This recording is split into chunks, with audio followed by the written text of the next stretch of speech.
Exile. Exile. People say that word like it tastes bad. It does. It's been 64 days since I've left Haven.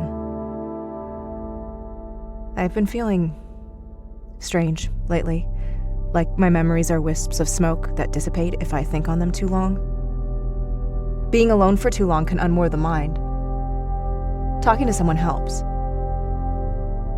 Pretending to talk to someone might. I want to be clear that I am pretending to talk to someone. Talking to oneself is the sign of an unstable mind.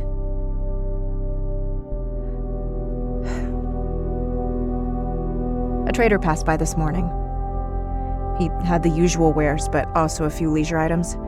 Some mags, playing cards, a voice recorder. This might have been stupid, but I was drawn to this little gadget. I traded 2 cans of beans and 2 rabbits for it. I can always hunt harder tomorrow. Once my mind's gone, well, now it won't be. Now where should I begin? I wish I had kept diaries as a child. Dear Diary, I am exiled for a crime I did not commit. I didn't do it. No, if I start now, I will be angry and unable to think. I must focus on the light. Elder Rice told me to wait. To survive out here in the wilds long enough for him to change the minds of the rest of Haven's council, so they can let me back in. What a misunderstanding. The people of Haven are good people. Once they realize their mistake, they'll send the guards out to find me and bring me back. It would take some time, Elder Rice said. Wait for my signal, he said. When the blackbird speaks my name, it's time to come home. I'm not sure what that means, but he wouldn't have said it if it didn't make sense. What does a good historian do? Keep record of the truth as he can best recollect it? That way I can return to these recordings when my memories float away.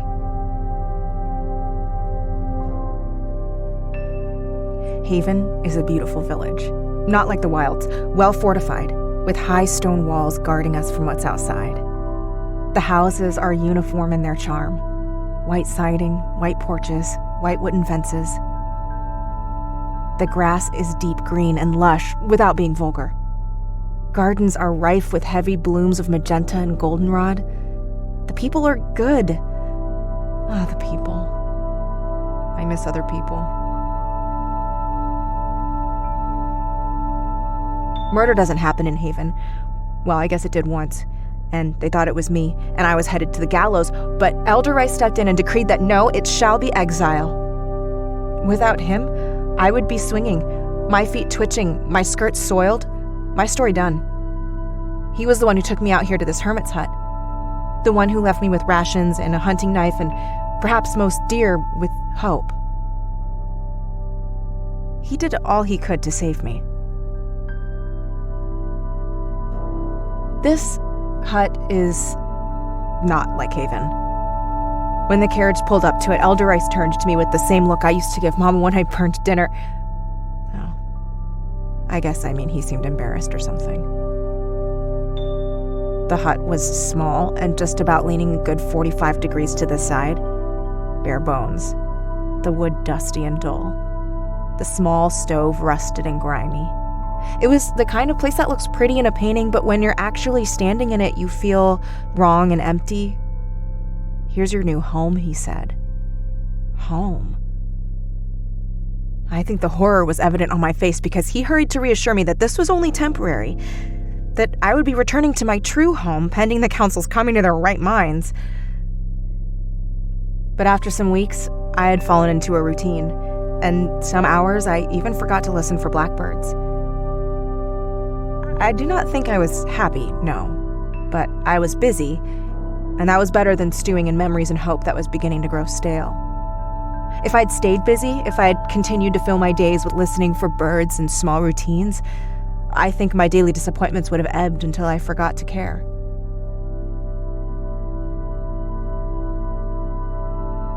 A storm blew in last night, and brought to my attention a leaky roof. I ventured up to the loft to examine the damage, and I found something. I don't know if I would have seen it had I not caught my sleeve on the loft floor's split wood on my climb up. Carved in neat letters, the words, "I am here." How alone must one be to have to memorialize their existence? How long was the author of these words here? 64 days? Where is this person now? Are they here somewhere else? I inhaled, and in that breath I lived an entire life. The council member meant to fetch me was delayed on his quest. He met a beautiful young woman, you see. She was trapped in the hollow of a tree, hiding from bandits with knives as brutal as their intentions. He saved her and brought her back to Haven, and by then, Haven had already offered repentance to the Creator by holding a memorial service for me. All of the village attended and mourned my loss, for I must have perished in the wilds, and they were very sorry to have mistakenly exiled me. They put up a statue of me in the town square. She's prettier than I am, and children throw coins into the pool at her feet. Meanwhile, I lived and died alone many years later, here in this loft, my fingers tracing the words of someone else. I am here.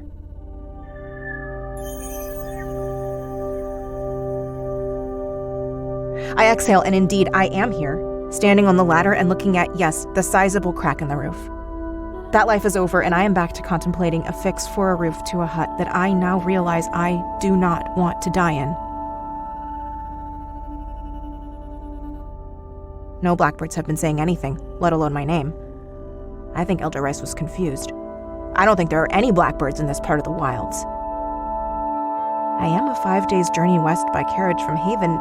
Maybe he's not familiar with the local fauna. I think I have to make my way back. I'm sure everything is straightened out by now, and they're wondering where I am. Besides, food is running low. That trade was stupid and impulsive. Some say there are small settlements, groups of nomads that run around in the wilds. I can trade or work for food on my way back to Haven. I despise going against council orders, but I have to find my way back. I have to get back home.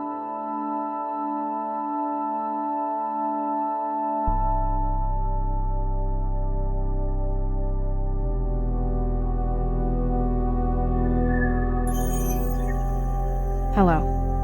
The wilds is like nothing I've ever experienced. Everything is strange and unpredictable and frightening. I need to tell you this now while the memory still has form. I set out yesterday from the hut, gathered some dried meat and water, my hunting knife, and some clothes. I said goodbye to that stinky hut and set out on the road to Haven.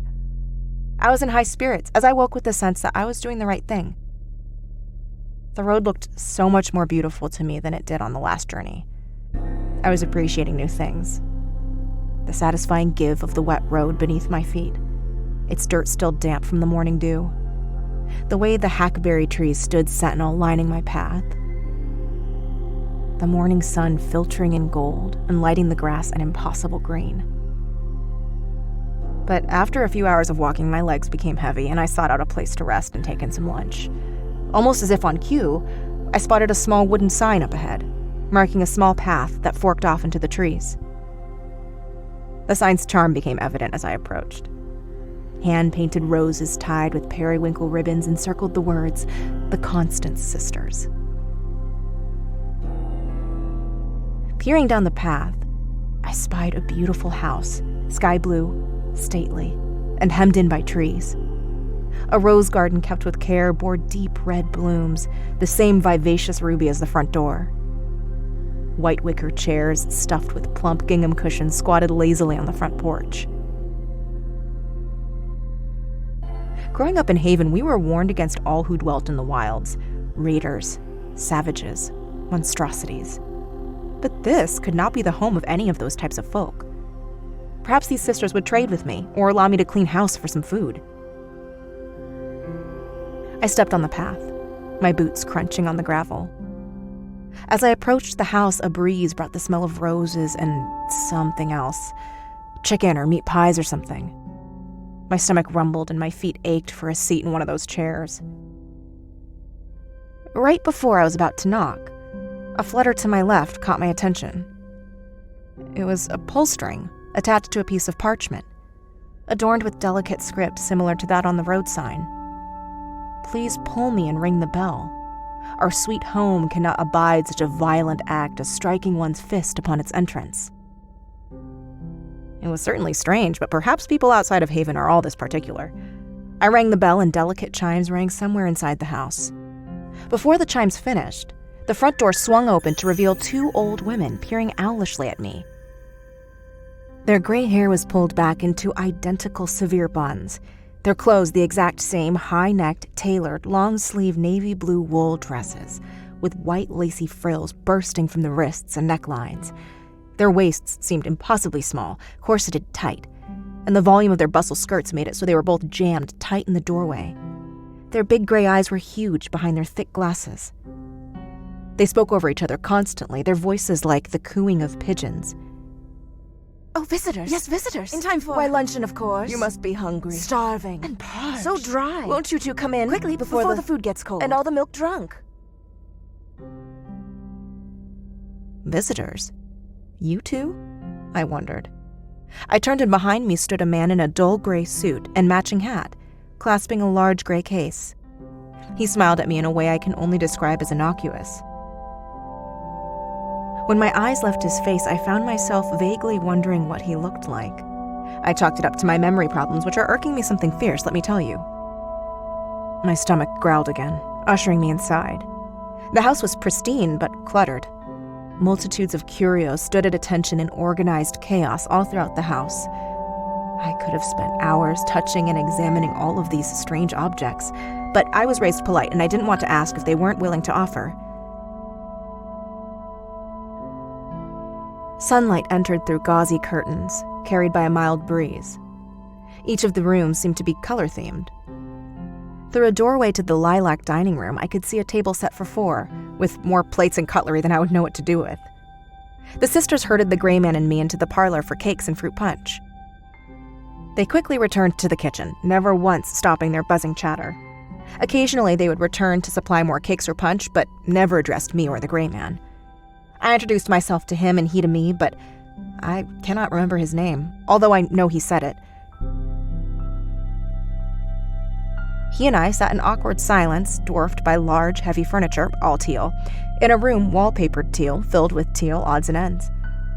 I kept feeling like the gray man in his, gray, and I, in my dull brown shift dress, were little stains of wrongness in this carefully curated blue-green sea. We sipped politely from our glasses, teal, ate many cakes of varying sizes and shapes, also teal, and made awkward conversation. If it had a color, I would say it was probably beige. While we murmured very polite things to each other, the sisters began setting the table in the lilac room. Roast beasts of various sizes were placed on the table by one sister, only to be immediately replaced with other roast beasts by the other. Big silver platters laden with fruit so ripe their juices threatened to burst from their thin skins were replaced with pies and cakes, only to be replaced again by enormous, almost obscene pastries in the shape of the sun.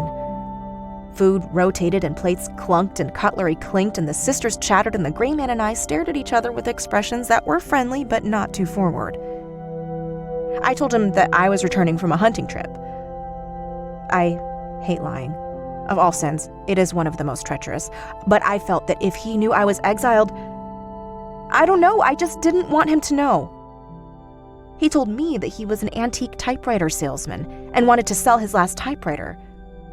What a life. I had encountered traders who sold various wares. There were a few the council had allowed into the walls of Haven. Some even had things from before offered alongside their more basic wares, but none had the luxury of specializing in something so unique. I love gadgets, especially those from before, and I desperately wanted to look at the typewriter, but again, I wanted to be polite, and I thought it presumptuous to ask. To communicate all of this, I said, "A typewriter, wow." He stared at me, puzzled, for a very long time. Then he swallowed the last of his punch, only to be refilled almost instantly by one of the sisters, and said hesitantly, "Well, I could show you, while the sisters prepare luncheon." I replied that yes, please, I would like very much to see it. I don't know why I was filled with such joy at the prospect of looking at something that Elder Rice would dismiss as broken junk from a broken time. But maybe it was because this was the first thing I was doing just for me in a very long time. In the hut, I was not prone to trying to enjoy myself. My days were filled with, at first, learning how to hunt. I ate lean the first couple weeks. And then foraging for mushrooms and berries, listening for blackbirds that speak, catching and drying meat, then sleep. In Haven, it was a lot of chores around the house, helping and learning under Mama. Someone has to be Haven's herbalist when she's gone. Where was I? Suffice it to say, I wasn't tinkering around or doing much for myself, so eating tiny teal cakes and looking at an antique typewriter seemed quite indulgent. The gray man unsnapped the clasps on his case and pulled out the typewriter. He placed it gingerly on the tea table. It was in fantastic shape, very clean, almost shiny. The keys were coppery and shone like coins. He pulled a sheaf of parchment out of his case and fed a sheet into the machine. He gestured for me to pull my chair up to it and test it out. I dragged my heavy chair across the teal-painted wood floor. The loud scraping barely slowed the chatter of the sisters in the kitchen, who were now arguing about what kind of pot pies to serve and replacing a bowl of punch with a pitcher of milk. Slowly, I typed H-E-L-L-O. The keys did not stick, and instead smacked the typewriter ribbon with satisfying thunks. The marks on the paper were clean. What an amazing, simple machine. I smiled and folded my hands in my lap, and the gray man smiled too. He leaned back and peered over his shoulder into the kitchen. I followed his gaze, but another thunk resounded, and our heads swiveled in unison to the typewriter. A G stood on the page. Before I could say anything more, the typewriter typed more. O-O-D-N-I-G-H-T. Good night, I whispered breathlessly. And at that moment, the gas lamps on the wall burst, and their fires went out. I gripped the arms of my chair for dear life. It was complete darkness, the sunlight mysteriously gone. I screamed once, the burst of sound forcing its way out of my throat. I blinked many times and saw no change. I called out for the gray man, and mid-yell, the lights returned. The lamps were whole and burning quietly, but the sun was gone, and the windows were dark. I was still seated in my chair, and so was the gray man. We looked at each other warily. His face was drained of color, and I'm sure mine was too. I felt so faint. Then we noticed it. The quiet. The constant thrum of chatter was gone. The heavy blanket of woolen silence was stifling. The breeze had gone, and all was still. We cautiously rose from our chairs with wobbling knees and crept to the dining room. The table was cleared, its lilac tablecloth bare. As we neared the table, we saw what lied just beyond it. On the far side of the room, the two sisters. But they were dressed in white nightgowns, their long gray hair down. They looked like two little girls, just old. My mouth felt dry and my stomach lurched. I couldn't feel my hands and my ears felt stuffed with cotton.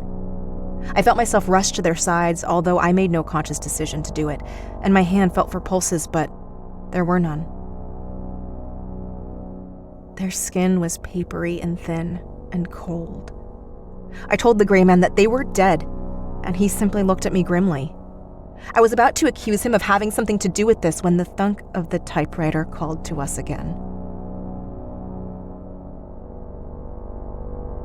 We returned to its side, unable to resist its call. By the time we reached it, the words were almost finished. The keys came to a rest with the words, "She is awake." The only thought in my mind at that moment was escape. I had to leave. I gathered my things in a hurry and burst out the front door. However, my foot touched no grass, no gravel. As I left the doorway, I stumbled into the kitchen at the back of the house. I was halfway into the dining room and about to crush the poor sisters under my boots before I realized what had happened.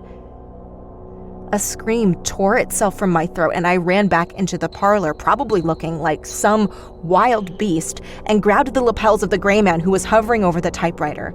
I shook him, and I demanded that he explain this madness until he grabbed me firmly by the shoulders and simply said, "This has to end." His eyes reminded me of neighbor Samson's when Elder Fine told him he best take care of his sick horse, the one that wasn't going to get better. At that point, my gaze had strayed from his face. What did he look like again? To the parlor. The teal wallpaper was peeling, and everything in the room was covered in a uniform layer of dust. The only sound for a moment was the sound of our breathing. The gray man's in deep, even breaths, mine in ragged gasps. Then, a soft creak from above. Then another. Footsteps. Our hands dropped to our sides, and we looked upwards, our mouths open like dumb trout. The gray man started for the stairs, and fearing being left alone, I trailed him like a baby calf. As he embarked upwards, I threw a glance to the lilac room only to find that the sisters were gone. The lilac wallpaper, like the teal, peeled from the walls, and the bare table was covered in dust. The gray man walked upstairs with grim purpose, but I could see that his hands were clenched and that his knuckles were white. We entered a hallway, and all of the doors were shut and looked like they had been for a long time. Except one. The fourth door on the right was ajar. The slice of light on the floor was warm and somehow inviting. I crept slowly behind the gray man as he approached the door. He pushed it with 2 fingers, and it swung open silently. Inside, a woman sat facing away from us. A mirror covered with a sheet faced her.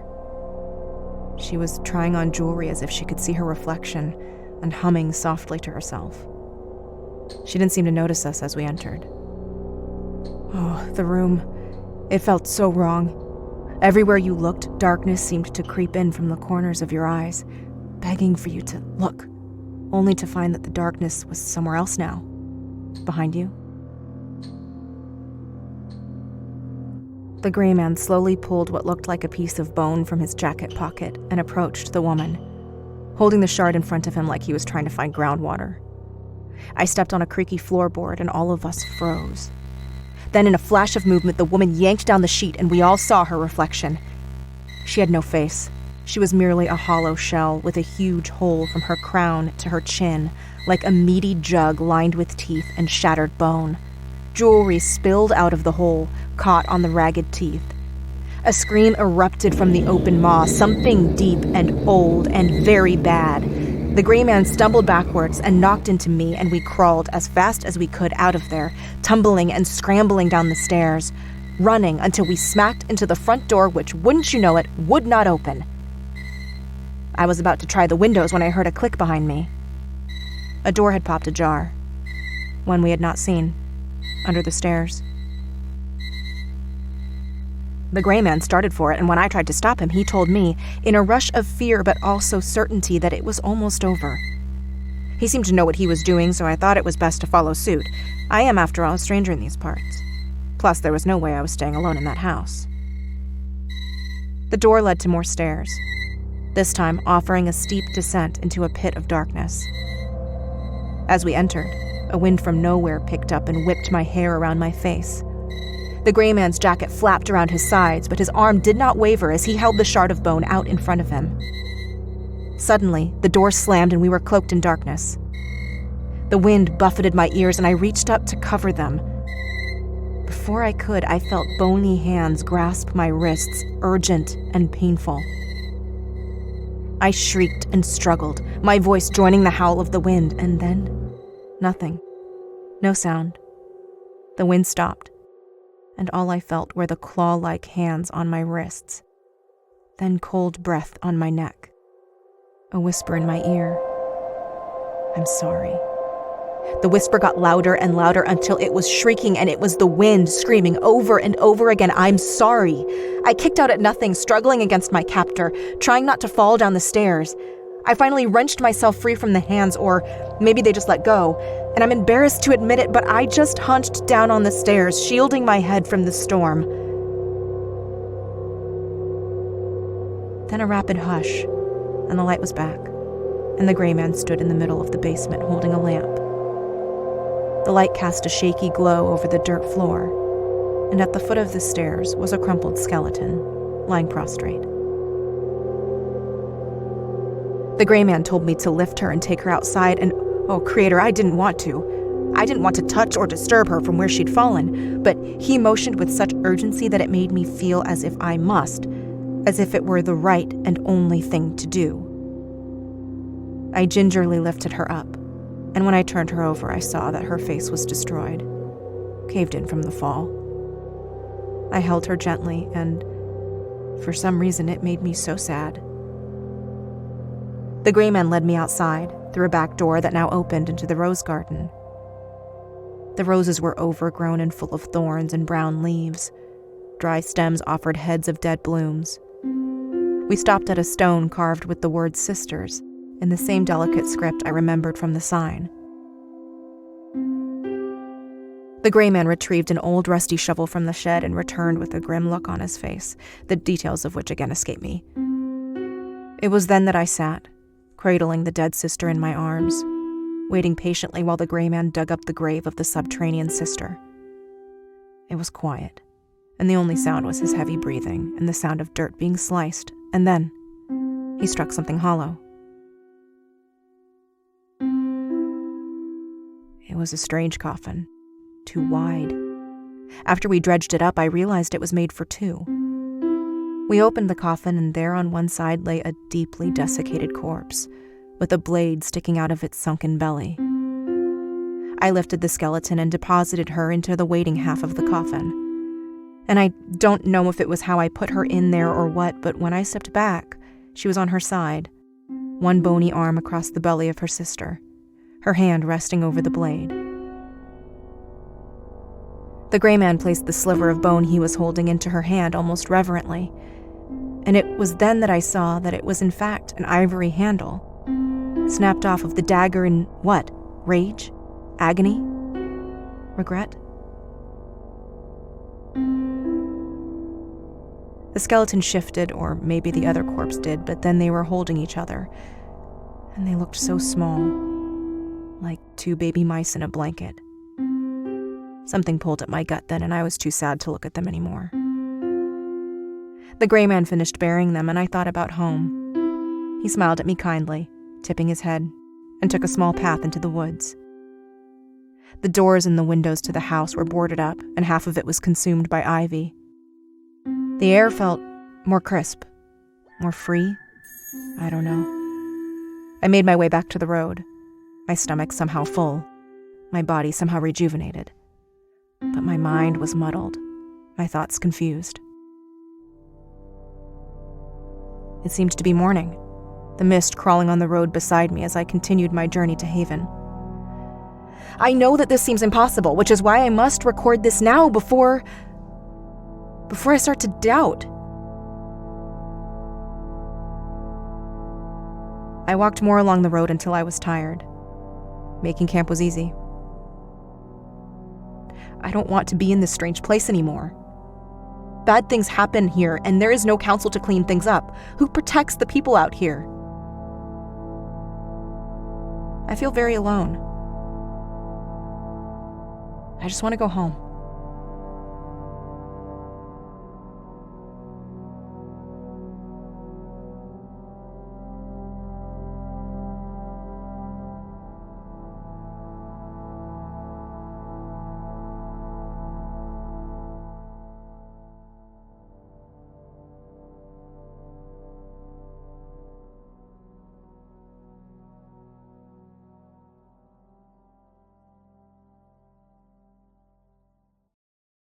Exile was written, performed, produced, and mixed by me, Kelly Nugent. The beautiful music that elevates this story to something I could have never imagined it could be was composed by the ever-talented Analise Nelson. If you liked this show, please, please, please leave a kindly review on Apple Podcasts or tell your lover or friend or enemy about this show. I would really, really appreciate